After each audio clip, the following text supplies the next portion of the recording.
Hola amigos y amigas de Cuatro Vientos, ¿qué tal? De nueva cuenta estamos con ustedes, la segunda transmisión en vivo que estamos haciendo desde la ciudad de Ensenada, Baja California, México, en este jueves 23 de marzo del año 2023.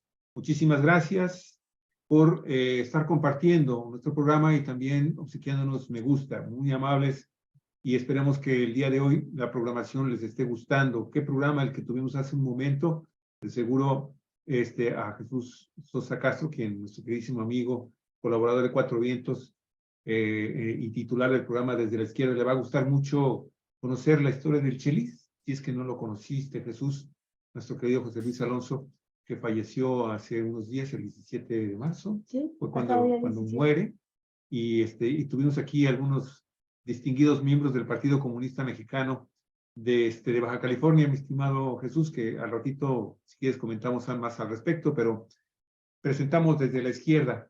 Ahora sí, los estertores de un tirano, el PRI. Y fíjese, la pregunta es ineludible lo que está sucediendo ahora en estos días y ya desde hace varios años en el Partido Revolucionario Institucional, anteriormente el invencible Partido Revolucionario Institucional. ¿Qué representa para México la extinción de un animal político mexicano depredador, autoritario y corrupto, como lo es el Partido de la Revolución, el Partido Revolucionario Institucional? Manuel Añorbe Baños, presunto amigo de Mario Fabio Beltrones y de Alejandro Moreno, alias Alito, se convirtió en coordinador de los senadores del PRI luego de una votación en donde solo estuvieron 8 senadores, incluido él. Antes de la votación, los senadores Claudia Ruiz Massieu, Nubia Mayorga y Erubiel Ávila abandonaron molestos la Asamblea General Extraordinaria, donde Miguel Ángel Osorio Chong dejó su cargo, acusado de ilegal la convocatoria que hizo pues, de manera simulada Alito para destituirlo. Y mire, en la noche de ayer, Osorio Chong anunció que dejaba la coordinación de su grupo parlamentario por sus diferencias precisamente con este personaje también tan nefasto como es Alito Moreno, Alejandro Moreno, aunque anunció que no va a abandonar a su partido. Durante la Asamblea General Extraordinaria del Grupo Parlamentario del PRI, que se celebró ayer por la tarde, el grupo de senadores afines a Alito decidieron quitarle la coordinación al senador Osorio Chong. Y bueno, pues aquí obviamente pues los comentarios van a correr fundamentalmente a cargo de Jesús Sosa Castro, quien recordamos es un analista político, comunista, articulista, activista social y asesor en materia electoral del Partido Morena en la Ciudad de México, en donde él radica. Olga Alicia, adelante, por favor, bienvenido. Pues muy buenos días a todos los amigos que nos están siguiendo en este programa de Cuatro Vientos y damos la bienvenida a Jesús Sosa Castro para hablar de este tema que yo creo que él no va a poder ocultar. Nosotros trataremos de ser objetivos y ecuánimes. Él no va a poder ocultar su alegría. Es que tantos años, Jesús, tantas décadas, tantas luchas, tantos sacrificios, tantas muertes, tantos encarcelados, tanto navegar y navegar, luchando porque se pudiera llegar a un día en que viéramos derrotado al PRI, pero ni en nuestros mejores sueños pudimos imaginar a qué iba a quedar reducido este partido, que paulatinamente fue perdiendo fuerza, perdió la capital del estado, la derrota más importante, y está por perder en las próximas elecciones su principal bastión político y económico, de donde podemos decir es el tanque, el enorme tanque de oxígeno de donde está viviendo el PRI después del 18, que es el Estado de México y tiene elecciones en junio próximo. Y todas las encuestas apuntan hacia la derrota del priismo, del PRI ahí. Y bueno, si es derrotado, dice Bernardo Barranco, analista político, es prácticamente condenado a muerte. Es como quitarle el oxígeno a un moribundo. Eso dice él, porque no le queda prácticamente nada. 13 estados pequeños que no suman ni recursos económicos ni electores como para ir a la pelea grande de 2024. En esta situación se encuentra este partido, otrora poderosísimo que nos tuvo con el pie en el cuello durante tantos años. Jesús, ¿cómo ves este momento que estamos viviendo? ¿Cuáles son tus pronósticos? ¿Cómo prevés la descomposición hacia si sucede así hacia su exterminio? O bien, si queda como la mala hierba, un brote por aquí, otro brote por allá, que haga posible que vuelva a surgir la mala hierba en el territorio mexicano. Lo digo así sin ambajes, sabiendo del daño, reconociendo, ¿por qué no?, los aspectos positivos que tuvo el PRI que recuperar para tener bases sociales de la revolución, de los postulados de la Revolución Mexicana, pero también señalando la enorme corrupción, la enorme represión, el daño tremendo que ocasionaron en la conciencia de los mexicanos, en la vida del pueblo de México, y que siguen ocasionándolo ahora ahora más a la derecha que la derecha. Adelante, Jesús, con tu análisis, y ahí vamos sacando hilos de este tejido. ¿Cómo vives este momento? Gracias, Olga y Javier. Bueno, por principio de cuentas, creo que habría que explicarnos qué había hecho posible que el PRI durara tanto tiempo como partido en el poder. Porque es un fenómeno que este partido haya nacido de la Revolución Mexicana y hasta hace unos años, diría yo, a partir de el gobierno de Carlos Salinas de Gortari, empezó a convertirse en un partido ajeno a los intereses de la gente. Los principios por los que nació este partido se fueron perdiendo de manera muy importante, al grado de que ahora pues da pena ajena lo que está pasando en este partido, ¿no? Yo creo que la crisis que está viviendo va a ser muy difícil que la supere este partido, porque no se trata solamente de la pelea, de la disputa interna entre los grupos priistas, que hay varios, ¿no?, sino el problema que enfrenta este partido, desde mi punto de vista, tiene que ver con la incapacidad que tiene para presentar una opción de gobierno ante los electores, ante el pueblo, ante la sociedad. Y este partido, que durante mucho tiempo navegó con la idea de que era el partido de la Revolución Mexicana, una revolución que se plasmó de alguna manera en la constitución política que nos rige en la actualidad, pues ya no pudo concretar esos principios, esos logros que había conquistado con las armas en la mano el pueblo de México, ¿no?, al grado de que los principales logros, los que tienen que ver, digamos, con la educación, el artículo 3º constitucional, el 27, el 127, el 8º, el 6º de la Constitución, que tienen que ver básicamente con los derechos sociales de los trabajadores, pues se han quedado prácticamente en el olvido y no se han cumplido los objetivos por los cuales el pueblo derramó la sangre en un porcentaje de cerca de 1 millón de mexicanos, ¿no? Entonces, este terrible procedimiento, este terrible proceso en el que está metido el PRI, es una situación difícil de que la supere. Sobre todo en este momento, Olga, en el cual la disputa política que se está dando requiere de posicionamientos programáticos y políticos que lleguen realmente a la gente que está de manera muy importante despertando y haciendo suyos o rechazando, según sea el caso, lo que plantean los políticos mexicanos. Y resulta que el PRI, el PAN, el PRD, Movimiento Ciudadano y demás han hecho de su quehacer político, de su quehacer partidista, una canasta de cuentos mexicanos, ¿no? Es decir, no han tenido la capacidad de presentarle una opción creíble, posible, distinta, pero importante a la opinión pública, especialmente a quienes de alguna manera están atentos a lo que sucede en el país. ¿Qué es lo que está planteando el PRI?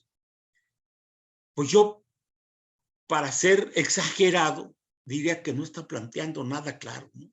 Nada en concreto.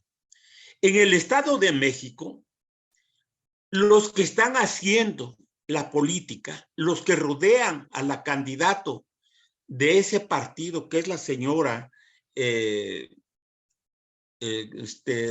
¿cómo se llama? La candidata del PRI. Ajá, Ahorita te digo su nombre. del Moral, se apellida del Moral. Alejandra del Moral. Alejandra del Moral, ¿no? Pues, francamente, dan pena ajena, ¿no? Porque lo que plantean es, primero, que van a rescatar al pueblo de la inseguridad, que van a dotar al pueblo de empleo, que van a acabar con los feminicidios, que van a restaurar la democracia que se ha perdido en el país y que no existe en el Estado de México, ¿no?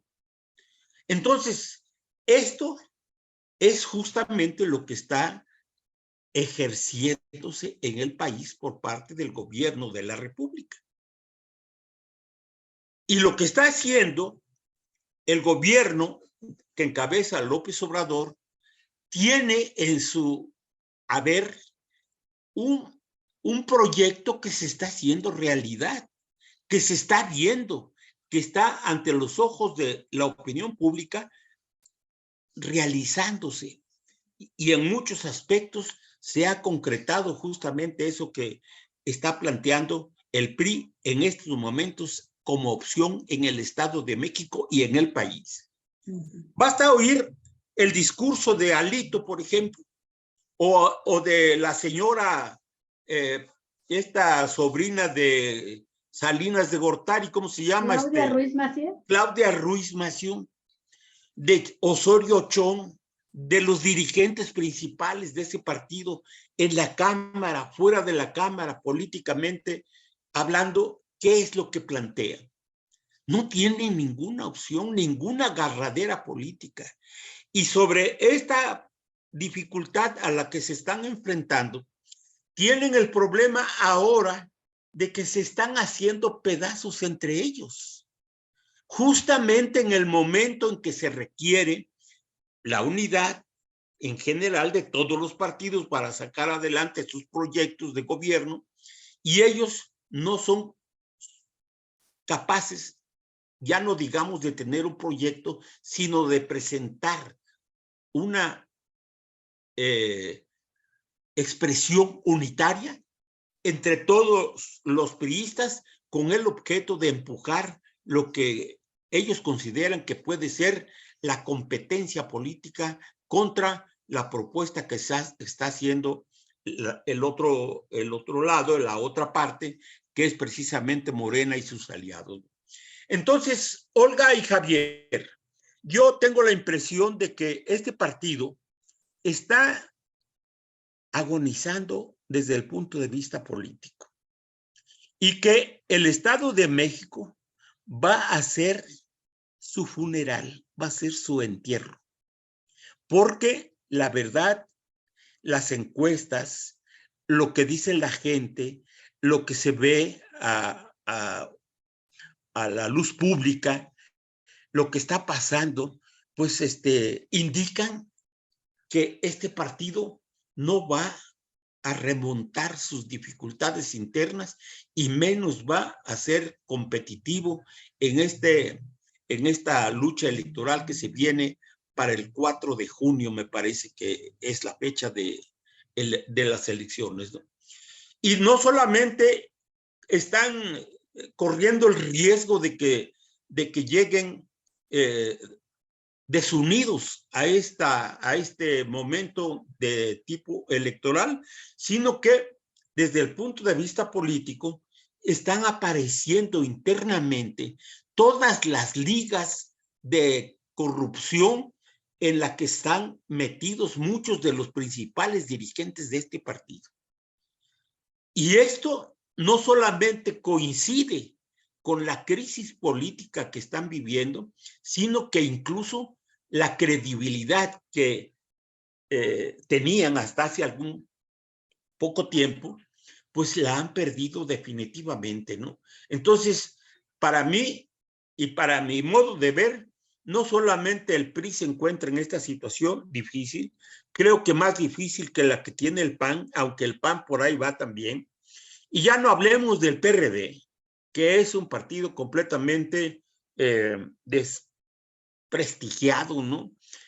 Da pena ajena los planteamientos que está haciendo ese partido y el liderazgo que tienen, que quien lo conoce, pues da cuenta de que son unos verdaderos titanes de la política, podría yo afirmar, ¿no?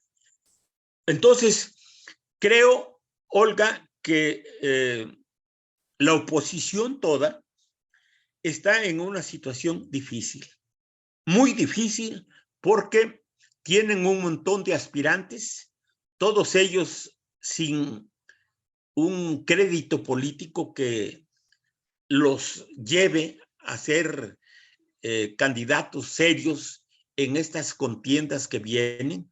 No hay posibilidades de que surja un liderazgo que realmente atraiga a los electores y que sea competitivo ante estos procesos electorales que se avecinan, ¿no?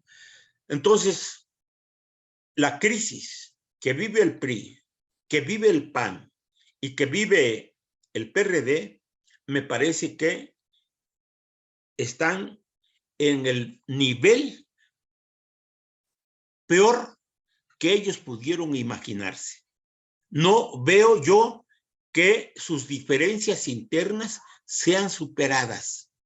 Por más esfuerzos que han hecho, han convocado unos a excluir a otros, estos otros están haciendo exclusiones de los otros, en fin, hay una pelea interna que no los conduce a ninguna parte.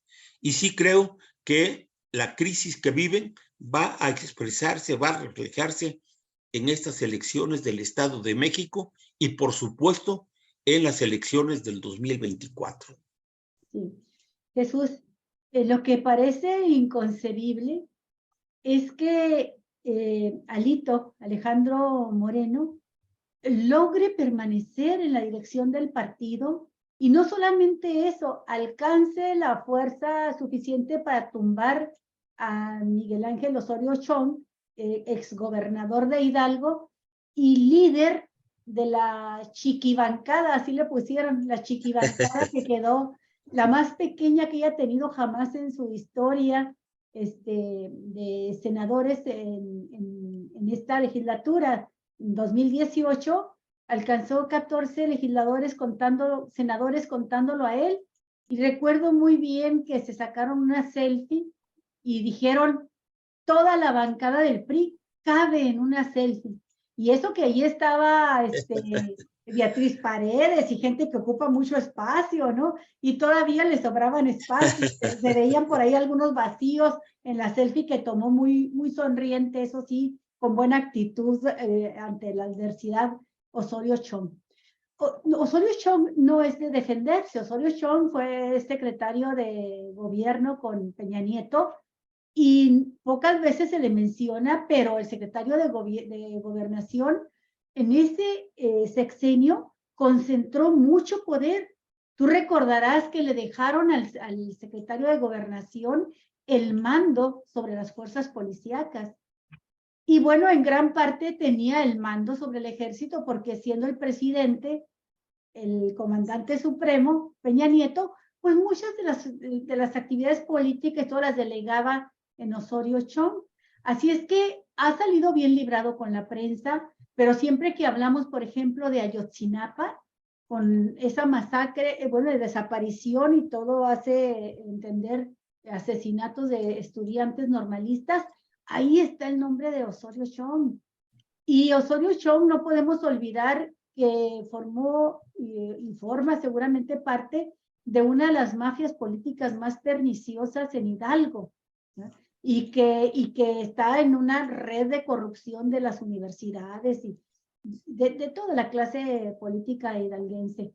A Osorio Chong pasa de ser un aspirante, un fuerte, sentía él y muchos que lo estaban siguiendo y que se estaban acomodando ya con él, un fuerte aspirante a la presidencia en 2018 por parte del PRI, pasa a ser un desbancado, ¿verdad? Pasa a ser un desclasado, un despartidizado, un despedazado, ¿verdad? Así, en esos términos, porque al quitarle la presidencia o el liderazgo, ¿verdad? de la bancada de senadores, queda reducido a un, comillas, por todos lados, o a lo mejor el más auténtico senador independiente que vaya a haber ahora, ¿no? Y lo interesante es que este personaje, con este colmillo, con esta trayectoria que enfrentó a Alito, es derrotado por un ser sin escrúpulo alguno como Alito Moreno, pero con la alianza fuerte, y aquí habría que preguntarse de dónde conserva ese poder Manlio Fabio Beltrones, que se ha mantenido calladito, muy cuidadoso de no levantar la cabeza para que no se la corten, ¿verdad? Pero que sin duda alguna de Manlio Fabio tenemos la imagen del salinato total, la imagen del hombre que fue operador de Carlos Salinas, bueno, fue su operador en el magnicidio de cuando vinieron a investigar, o lo mandó, según esto, a investigar el asesinato de Colosio. Está involucrado en el rapto, el secuestro o la desaparición temporal de Aburto, de Mario Aburto, el presunto, con el homicida de Colosio, considerado así y con años de prisión en Almoloya por esa razón. Y está señalado como torturador de Aburto para que reconociera su crimen y que declarara que había sido un asesino solitario y que la muerte por lo tanto, de Colosio no formaba parte de un complot para deshacerse de él cuando por alguna razón no le convino ya su candidatura a Salinas de Gortari. De este tamaño, de estas tenebras, de esta perversidad, son los líderes políticos que están ahorita en una guerra interna para ver quién resulta más perverso para derrotar al otro. Lo menciono en estos términos, Jesús, para hacerte el siguiente planteamiento. Manlio Fabio, yo creo que tuvo siempre la visión de hacia dónde iba inevitablemente el destino del PRI, porque cuando fue senador de la República con Peña Nieto y líder de esta bancada del Senado, en ese tiempo él presentó una propuesta política muy interesante, así como, caray, estos se están pasando de listos, de verdad.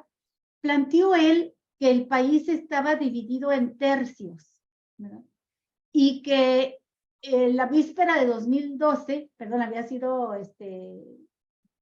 senador antes, en la víspera de 2012 fue senador líder de bancada con Calderón, iba a ser muy difícil conformar un gobierno que tuviera estabilidad política y gobernabilidad, y planteó una propuesta de reforma constitucional en 2011, está publicado en Proceso, una amplia entrevista que le hizo entonces Genaro Villamil, de crear una iniciativa de reforma constitucional a 3 artículos, 73, 76 y 89, para que aquel partido que ganara la elección presidencial, bueno, pues el presidente electo conformara un gobierno de coalición con los otros partidos políticos, los derrotados. Fíjate cómo estaba ya desde entonces, sabiendo que iban a necesitar oxígeno, ¿verdad?, de fuera, para poder, una vez que dejaran de ser el partido hegemónico dominante, la aplanadora todopoderosa, y que iban perdiendo fuerza, buscar la sobrevivencia política a través de esta figura de gobiernos de coalición. Lo planteó en 2012, pero lo planteó tardíamente para que lo pudiera legislar el Poder Federal, Legislativo Federal. No tuvieron tiempo de hacerlo, pero salió un hijo abortado de eso, que fue el Pacto por México. El Pacto por México tuvo como sustento esa iniciativa de Beltrones, esa propuesta a Peña Nieto. Y todos sabemos qué hizo el Pacto por México, cuál fue la estabilidad y gobernabilidad que le dio al país. Bueno, 2 años después, en 2020, vuelve a hacer la propuesta, después de la avalancha de votos que lleva a López Obrador a la presidencia, millones, más de 30 millones, algo histórico, y dice, esto es algo excepcional, 2020. No se va a volver a repetir jamás en la historia. Vamos a regresar al tiempo de los tercios iguales, de las 3 grandes fuerzas. Por lo tanto, yo propongo, ¿no?, que ya desde ahorita se vaya haciendo las reformas para crear el gobierno, reglamentar, dice él, el gobierno de coalición que vamos a necesitar después del gobierno de López Obrador, para darle gobernabilidad al país. Pues si en el 21 arrasa Morena, se lleva la mayoría de las gubernaturas, va a venir el 23 y todo hace suponer que va a arrasar Morena. El Estado de México ya se lo entrega hasta las encuestas más antiobradoristas, se lo entregan a la maestra Delfina Gómez. Pero fíjate tú, Jesús, que la propuesta del gobierno de coalición está saliendo en la Ciudad de México. Ya la presentó la iniciativa una diputada priista, y no es más que el argumento mismo de Manlio Fabio Beltrones. Están preparándose para ir por la capital y que queden tercios y que haya gobernabilidad, y ya está la iniciativa ahí para gobierno de coalición. ¿Cómo darle vida a estos partidos a los que los electores dicen ya no los queremos? Pero ellos dicen nos coaligamos y nos los fregamos, ¿verdad? Porque hacemos un gobierno de coalición, gane quien gane. Entonces, eso es lo que están buscando con Manlio Fabio. ¿Hay alguien más detrás de Manlio? Está Salinas moviendo hilos desde España para sacar estas iniciativas. Un impresentable, un ser asqueroso como Alito, es su aliado principal para sacar adelante esto ahora junto con Manlio. ¿Qué piensas tú de este panorama, Jesús? Bueno, hay 3 puntos que has tocado que me parece muy importante comentar, ¿no? Primero, ¿por qué el poder real o aparente de Alito? Yo sostengo la opinión de que a pesar de que ha sido acusado, demandado por la Fiscalía de Campeche por enriquecimiento ilícito, básicamente, no ha sido, ¿cómo se llama?, enjuiciado políticamente en la Cámara de Diputados para que proceda el ser juzgado por un juez, ¿no?, sobre las acusaciones de las que se le hacen. Y una razón que yo encuentro de que eso no esté marchando se debe a que la demanda del fiscal de Campeche está en manos del presidente de la Cámara de Diputados. Y ese presidente es ni más ni menos que un priista, este señor, ¿cómo se llama? El Sí, el que es coordinador del PRI en la Cámara de Diputados. exacto, sí. Ahorita te digo. Déjamelo, se lo consulto a Sí. Este señor está reteniendo de manera incorrecta precisamente que esa demanda lleve su curso, haga su curso, llegue a donde tenga que llegar, ¿no? Y eso ha hecho que Alito haya tenido el tiempo suficiente, Moreira, Rubén Moreira, ¿no? Es el Ándale, él presidente. es de los Moreira, sí. Sí, exactamente. Sí. El hermano, el otro hermano. Ha de ser de Monterrey, porque hasta en eso se olvida No, uno. son de Coahuila, maestro, son los que están peleándose ahorita. Sí, son Bueno, a lo mejor coahuilenses. por ahí tienen raíz de Monterrey. Bueno, este señor Moreira está deteniendo la demanda que hizo el fiscal de Campeche. Y esto le ha dado a Alito, pues, el espacio, el tiempo necesario para amarrar sus contactos y hacer posible su subsistencia. ¿Y cuáles son esos contactos, Olga? Pues en primer lugar, el INE, que le dio toda la fuerza. Hay documentos, hay declaraciones, hay videos, ¿verdad? De las relaciones y de los compromisos de Alito con especialmente Lorenzo Córdoba y con el presidente del Tribunal Electoral del Poder Judicial de la Federación. Sí. Allí está la liga que hace posible que Alito se siga moviendo como si nada. Pero ¿qué es lo que está pasando fuera de este grupo? Bueno, las negociaciones que nosotros vemos que se están dando, los contactos de Alito, los resortes, las ligas que se supone están detrás de él y que le están dando soporte político, pues es un grupo de puros mafiosos. Está Carlos Salinas de Gortari, yo creo que sí, es verdad, pero también está Enrique Peña. Enrique Peña Nieto y ahora Calderón. Enrique Peña Nieto. Enrique Peña Nieto.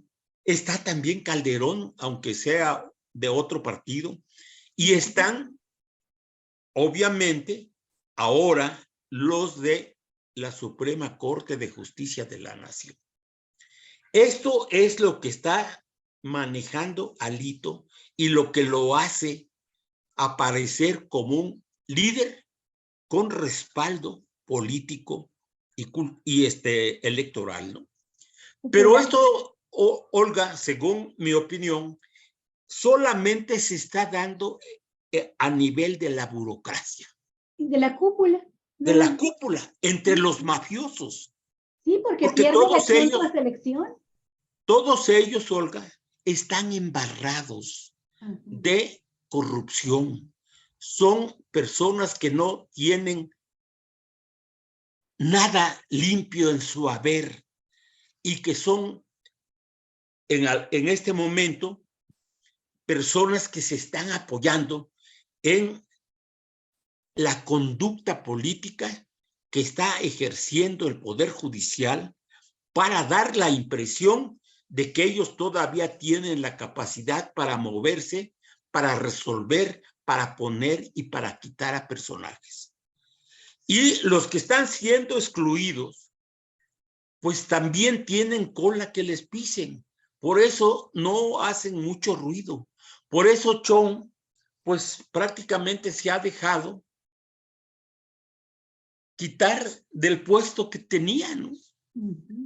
¿Por qué? Porque contra él hay acusaciones fuertes que ha hecho en su momento la Unidad de Inteligencia Financiera y también partidos políticos y también funcionarios públicos y también la Secretaría de la Función Pública han señalado las tranzas que ha hecho en su tiempo Miguel Osorio Chong, del enriquecimiento ilícito del que es poseedor, y que junto con el que está en la cárcel, este señor que fue secretario. ¿Lozoya?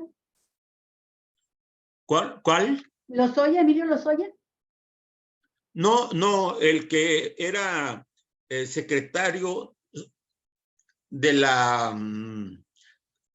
el que era procurador de justicia cuando vino lo de Ayotzinapa. Ah, sí, ¿Cómo? sí. Jesús Murillo Caram. Jesús Murillo Caram, el que se cansa, el que ya se cansó. Exactamente. Este par de hidalguenses y funcionarios públicos han sido exhibidos públicamente de las riquezas de que son dueños, del lavado de dinero, de los negocios ilícitos que han hecho.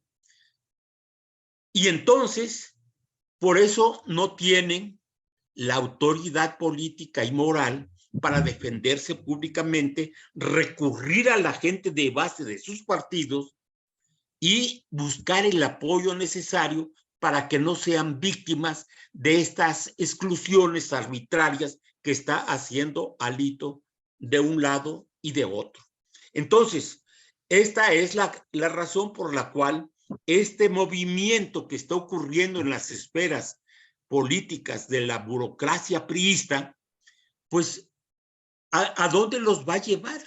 Pues los va a llevar precisamente al punto de que se va a presentar el proceso electoral del Estado de México, Coahuila, y luego en el 24, y van a llegar completamente enfrentadas estas cúpulas sin un partido capaz de reaccionar desde abajo y convocar a una situación diferente que haga posible el surgimiento de nuevos liderazgos en este partido.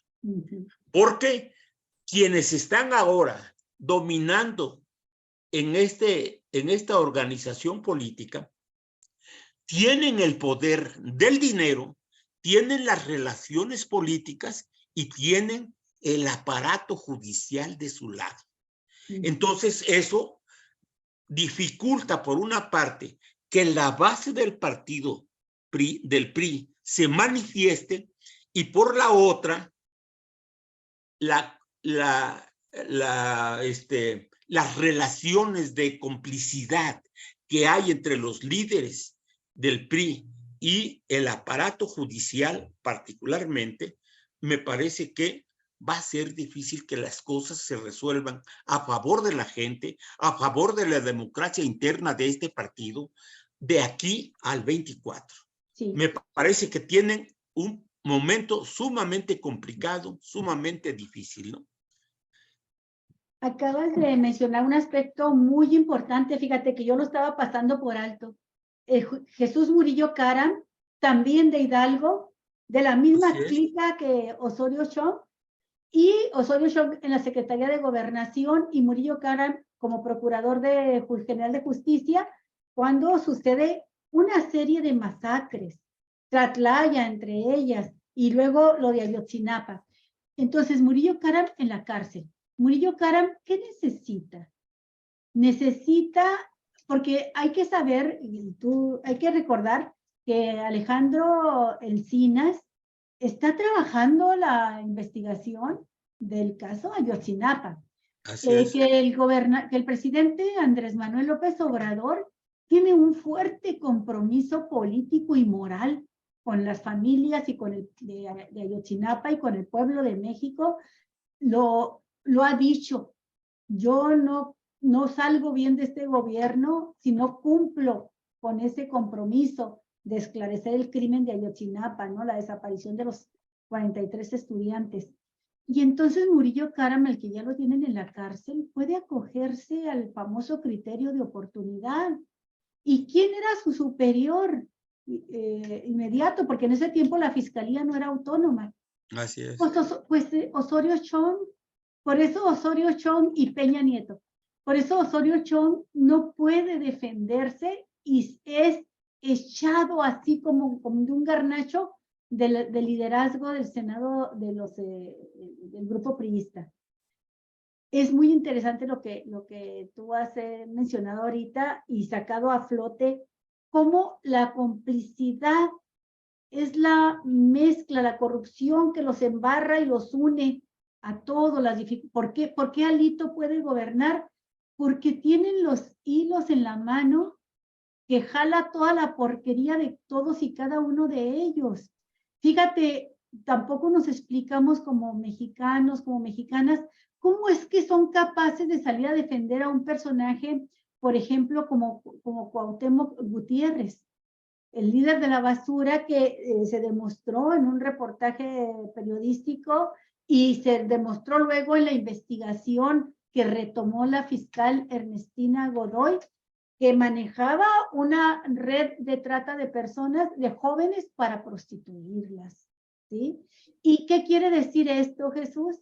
Pues que estas jóvenes que escogidas cuidadosamente por su belleza, su juventud y por su vulnerabilidad económica, pues seguramente prestaron servicios a esa cúpula de gobernantes y políticos corruptazos, ¿no? Es el caso, por ejemplo, también de la persecución que sufrió Lidia Cacho con la denuncia de la pornografía y que involucró al gober Precioso, ¿no? De Puebla, a Marín, y a este otro que gobernó luego Puebla por movimiento, Marín.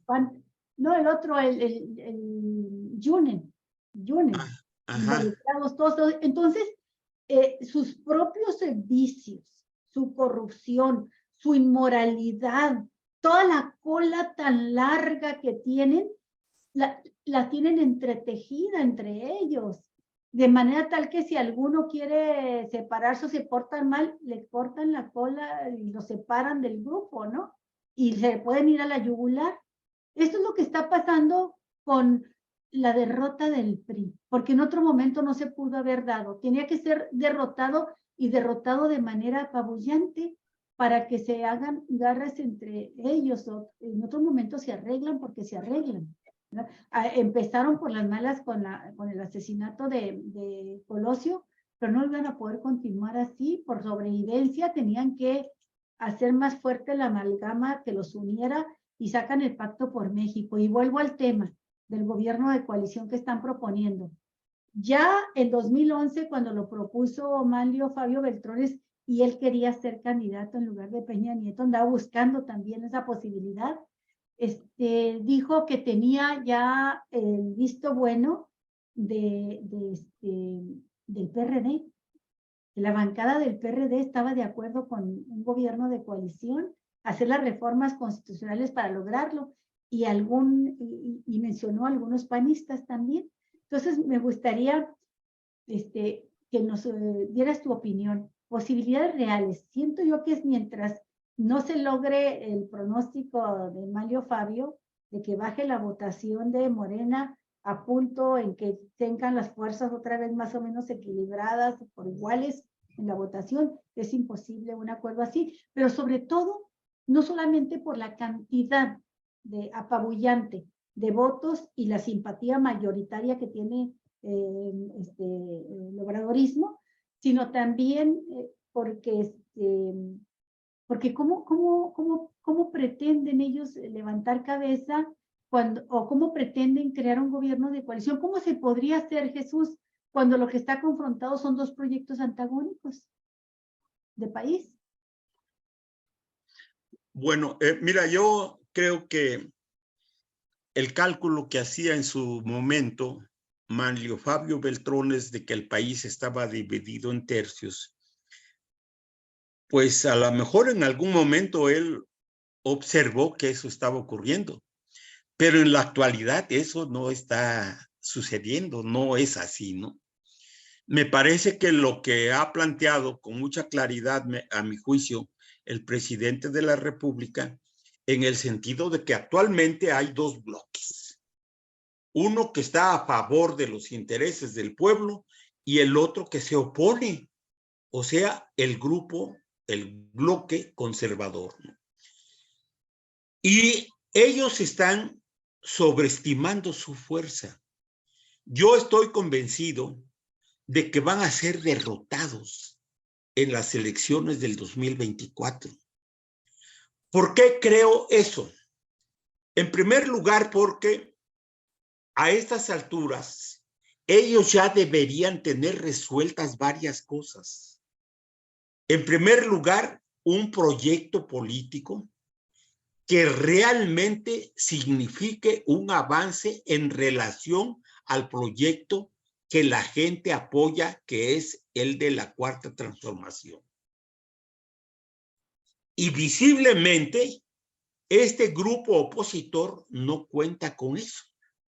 Por más esfuerzos que hacen, hablan y dicen, van y vienen grupos, personas y demás, la verdad es que no tienen absolutamente ninguna propuesta atractiva como para afirmar que van a ganar las elecciones del 2024 y que su fuerza radica precisamente en demostrarle al pueblo que el proyecto de Morena, que el proyecto de la 4T está hundiendo al país. Esto no se corresponde con la verdad, ¿no? Porque pues hay hechos, hay evidencias de lo que significa la 4T y hay evidencias de la incapacidad política, programática que tiene la oposición a estas alturas del juego, ¿no? Porque estamos prácticamente a 1 año y medio de las elecciones del 2024. Y es el momento en que estos partidos deberían ya, primero, haber logrado un proyecto, segundo, haberse unificado, y la verdad es que no hay ninguna de las dos cosas, ¿no? Y además, yo sostengo que este grupo, este bloque opositor, que tiene la idea de armar un gobierno de coalición, le va a salir el tiro por la culata, ¿no? Porque, primero, para que en el Distrito Federal logren esto, sacar una reforma a la ley electoral para que se dé esto que ellos quieren en la Ciudad de México, va a estar completamente difícil. Imposible. Imposible, ¿verdad? Y en consecuencia, nos vamos a ir con las leyes actuales, con las leyes electorales actuales, no solamente al proceso electoral del Estado de México y Coahuila, sino también al proceso electoral del 2024.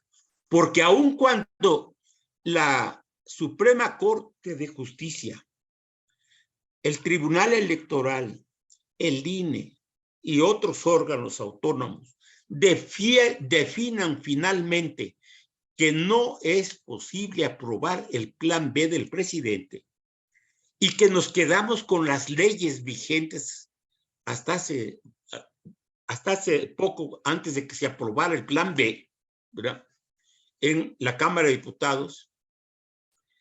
De todos modos, yo lo que percibo es que la gente está decidida a dar continuidad al proyecto de la Cuarta Transformación. Y eso se ve en la gente, se ve en la conducta de la sociedad. Hay un repudio manifiesto en contra del Poder Judicial, en contra de la ministra de la Suprema Corte de Justicia, en contra del INE, en contra del Tribunal Electoral, el Poder Judicial. Hay unanimidad en el pueblo exigiendo una reforma para correr a estos ladrones, a estos corruptos y entreguistas, ¿no? Entonces, ¿a qué están apostando ellos? Pues yo digo que sus planteamientos se están cayendo en el vacío, porque no encuentran apoyo en ninguno de los sectores. ¿Qué sectores se han manifestado a favor de esto? Pues solamente ellos. Solamente es su grupo del bloque los que se están autodefendiendo, impulsando proyectos que en la vida real no tienen ninguna posibilidad de cuajar, ¿no?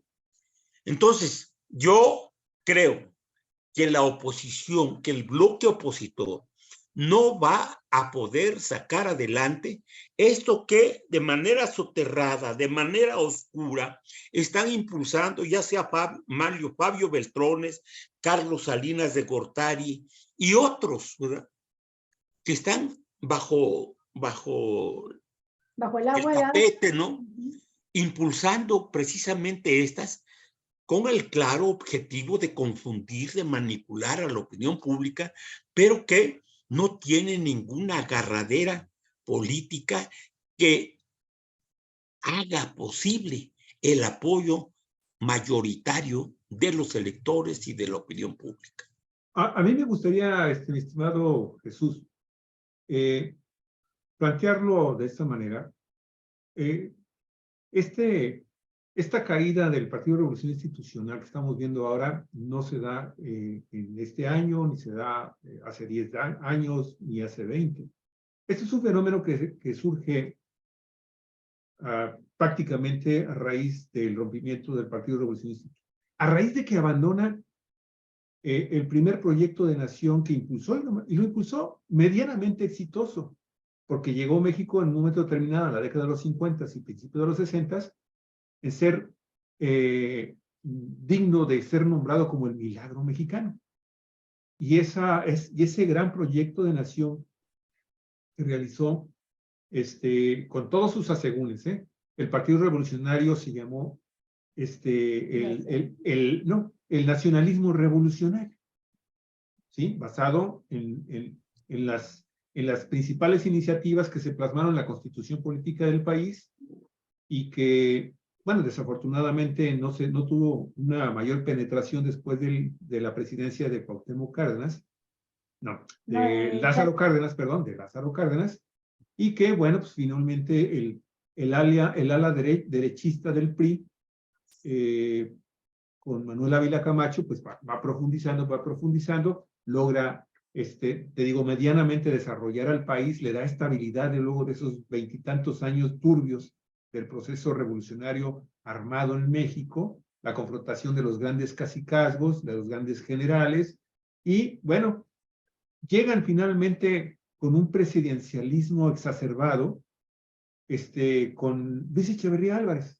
Luis Echeverría, hay que recordar, representa en realidad el inicio, la radicalización de ese nacionalismo revolucionario que se disfrazó de izquierda, de una izquierda comunista socialista, pero que prácticamente dejó desfondado al país desde el punto de vista político, electoral, económico, social y cultural, y generó toda una serie de movimientos de protesta que finalmente van dando el sustento a lo que hoy conocemos como la 4T, como la cuarta transformación, al menos desde su punto de vista ideológico, ¿no?, dogmático, de las propuestas que hace el presidente Andrés Manuel López Obrador.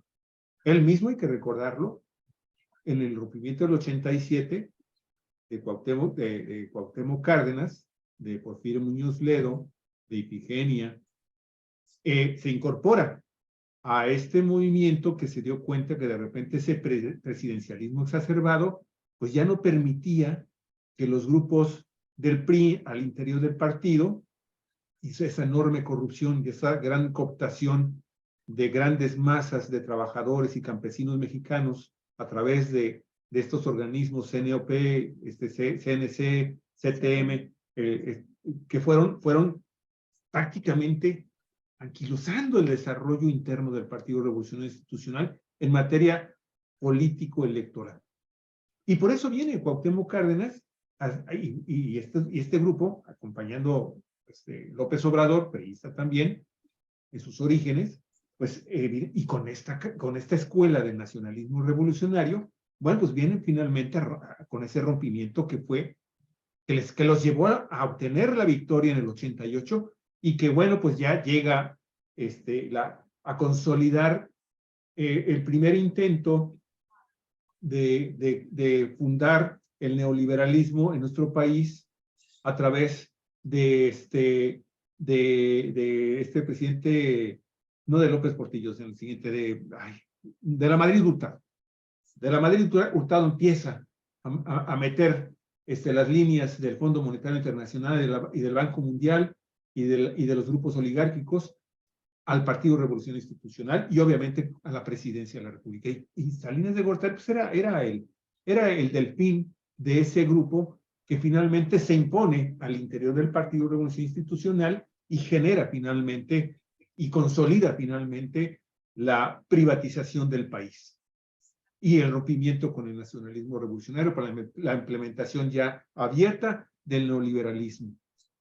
Y bueno, este modelo llevó por sí mismo a la lógica de que el PRI entonces se tiene que aliar con el Partido Acción Nacional y sus propuestas y el proyecto de nación del Partido Acción Nacional, que pues será precisamente ese, la privatización de todo, ¿sí? La prácticamente desaparición del Estado, de la economía, de la política, de la actividad cultural y social del país. Y bueno, hasta que vemos finalmente que ya ahora con Andrés Manuel López Obrador, después del proceso electoral, se descaran, ¿sí? Y pues se entregan finalmente al famoso prianismo, con ese cascarón que dejó vacío López Obrador en el Partido de la Revolución Democrática, ¿sí? Y se suman, ya ahora sí, abierta y públicamente, pues con los caprichos y los intereses oligárquicos de Claudio y todos los demás gerentes empresariales que acompañan Va por México, Sí por México y bla, bla, bla, bla, todo lo demás. Ahora, el asunto es, mi estimado Jesús, y aquí yo quiero conocer tu punto de vista, es el presente del PRI, si bien es cierto que es de una extinción, como con su nomenclatura que le queda y su formato tradicional, es bueno para sobrevivir. Ahora, pues tengo el pulmón artificial de los empresarios, de la oligarquía. Pero este desmembramiento a lo largo de la historia reciente, de los últimos 20, 25 años, que funda Cuauhtémoc Cárdenas, con su grupo político, empieza también la desbandada de priistas. Empieza a arrancar un proceso que sumó en una primera etapa al PRD, al Partido de la Revolución Democrática. Porque cuando se funda el PRD, mi estimado Jesús, y tú lo sabes, muchos priistas que abandonaron las filas del PRI con Carlos Salinas de Gortari y el neoliberalismo fueron a dar al PRD de una manera importante.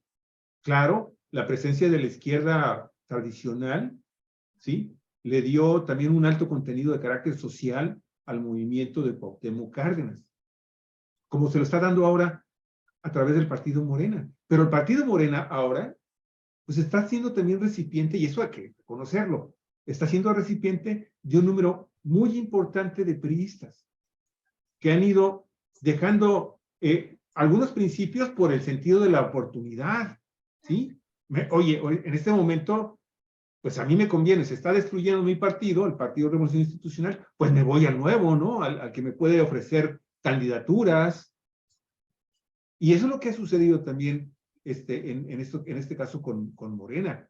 Y ese es para mí el gran peligro. Lo que queda del Partido Revolución Institucional es mínimo, evidentemente, y esta última crisis con Chong, pues definitivamente lo demuestra con mayor sapiencia, y lo que va a suceder en las elecciones en este año van a ser prácticamente definitivo. Pero ¿hacia dónde se van los priistas? Estos priistas corruptos, ¿sí?, que se sabe que son corruptos, que en los estados de la República sabemos que son corruptos, y ahí están en Morena. Y ese es el gran problema que yo veo, mi estimado Jesús, salvo que al interior de Morena existiera una rebelión de la verdadera izquierda, de los verdaderos humanistas, de los verdaderos progresistas, y hagan ahora, aprovechando el proceso electoral 2024, pues una gran purga de esos morenistas que ya llegaron, que ya están ahí, que ya ocupan cargos de elección popular, que ya dirigen el partido Morena, pues tú lo sabes, dirigen al partido Morena, muchos de esos priistas o expriistas, ¿sí? Son gobernadores o fueron gobernadores, son diputados, son senadores, son ministros de la Corte, y entonces, pues hay que hacer un análisis de lo que finalmente también le corresponde a la izquierda y al partido Morena, la verdadera izquierda, con relación a qué vamos a hacer con esos priistas que están prácticamente quedándose ya sin padre ni madre. Bueno, que madre muchos de ellos nunca han tenido. Pero, sin embargo, mi estimado Jesús... Esa la perdieron hace mucho tiempo. Así es. Me gustaría escucharte, Jesús. Me gustaría mucho escucharte sobre... Mira, voy a brevemente a dar mi opinión sobre estas cuestiones. Ya se me acabó el tiempo a mí, ¿no? Pero quisiera apuntar una cosa que me parece muy importante, ¿no? Primero, la cultura priista y todavía expresada en un sector importante de Morena es que las cosas se resolvían desde arriba, desde las cúpulas.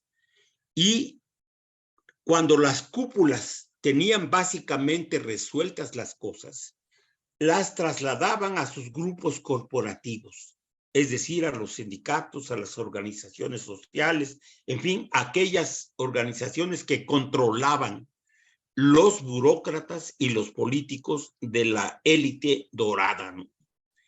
Pero resulta que ahora estos partidos que siguen creyendo que las formas para resolver los problemas siguen siendo las mismas, se están equivocando.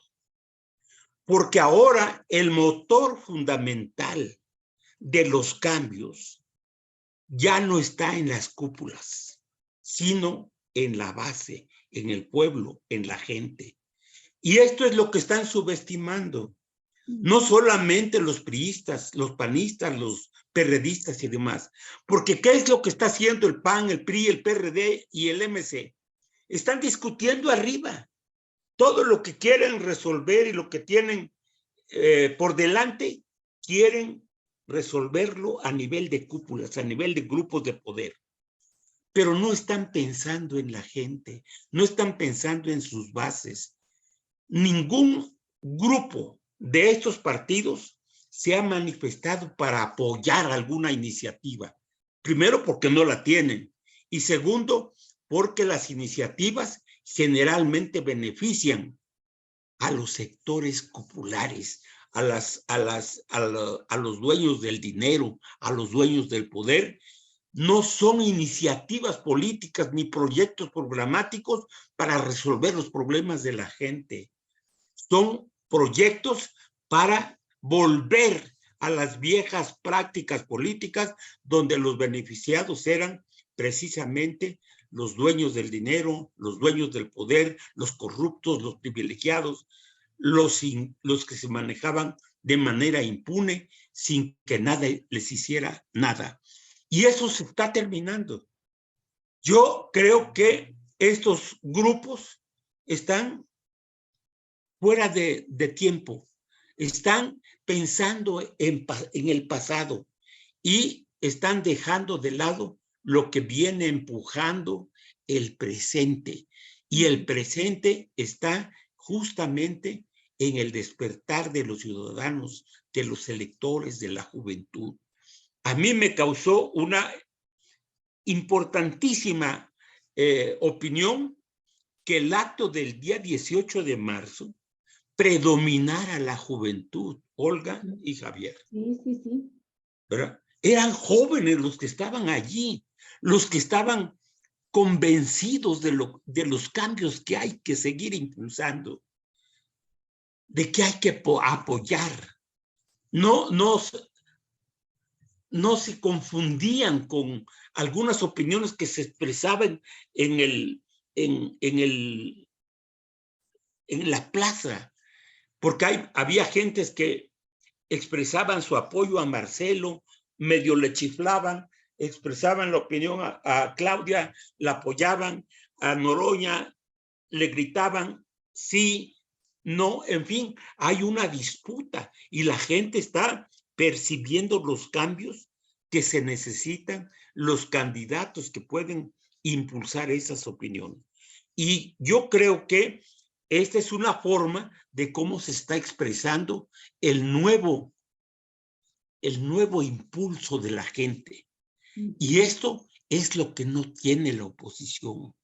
Y los que se van a quedar, los corruptos del PRI, pues yo no creo que quieran venirse a Morena, ¿verdad? Esos se van a ir con su dinero que ya tienen, a vivir la vida, la dulce vida, ¿no? Ya terminó su periodo y en último caso se van a la basura, al olvido, porque en ninguna parte los van a aceptar, justamente por lo que representan, por lo que son. Entonces yo, Olga y Javier, pues quisiera dar por terminada mi opinión sobre estas cuestiones aquí, porque tengo otras cosas que hacer a partir de esta hora y me es difícil dar más tiempo a esta conversación, que repito, podemos comenzar más temprano si quieren, pero solamente hasta la 1 de la tarde. O bien, después de la 1, podemos como volver al veníamos antes, horario después de la 1. O te manejamos el horario de las 10 de la mañana, que para ti serían las 11. ¿Así hay otro? Bueno, tenemos un programa de 9, nos ponemos de acuerdo. Nos ponemos de acuerdo. Pero tú puedes después de la 1. Sí, exactamente. ¿Qué tú habías pedido en una ocasión que bajara? Puede ser de las 2 de la tarde, a las 3 de la tarde, por ejemplo, 3:30 de la tarde. De una a 2. De 2 a 3:30. Tuya, de nosotros acá en Baja California, por el cambio de horario sería la 1 de la tarde. De 12 a 1. Entonces, bien, a la o de las 10:30, hora de Chilanga, a las 11, a las 12. Véanlo y lo comentamos. Sí, lo platicamos. Okay. Sí, es que tenemos un programa antes y tenemos que hacer movimiento ahí luego. Correcto. Espero tu nueva columna. Ya le llevas muy buenos. Muy bien, Jesús. Muchísimas gracias. Jesús. Un abrazo. Ahí te mando el siguiente, que se llama Yo, un indio pata rajada. Vas a ver por qué me estás diciendo así, ¿eh? Ahí te lo mando el viernes por la tarde, Javier. Muy bien, un abrazo. Gracias, muy amable. Que tengas bonita semana. Suerte. Igualmente, suerte, mi estimado Jesús. Y amigos, amigas de Cuatro Vientos, pues con esta entrevista a Jesús y esta conversación terminamos la transmisión del día de hoy. Nos vemos mañana. No nos falle porque mañana es viernes y tendremos un programa muy bueno con el maestro Santos Urbina y nuestra querida colaboradora Marta Elvia García. A las 9:30 será eso, y a las 11 de la mañana, ya estamos confirmados, vamos a tener contacto con Nuevas Resistencias en Baja California, amigos y amigas, Nuevas Resistencias, y nos van a hablar de los grandes problemas contra los que está combatiendo la rebeldía baja californiana en su conjunto. Bueno, hasta mañana. Gracias.